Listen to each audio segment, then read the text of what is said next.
いつもへそ天で寝ている1号です。いびきもかいてるし。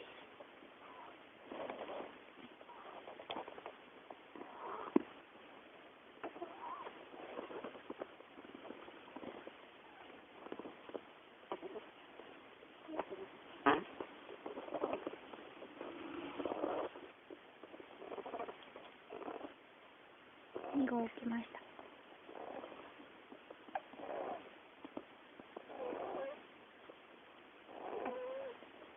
いつもの段ボール箱です。ケージの中はちょっとお掃除してます。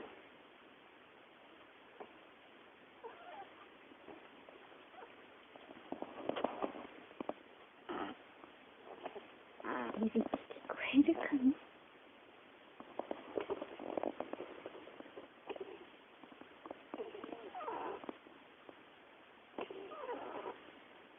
いびきの合唱です。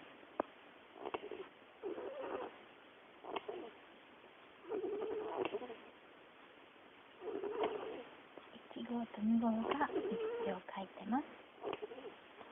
上が1号、下が2号。違った。1号と3号だ。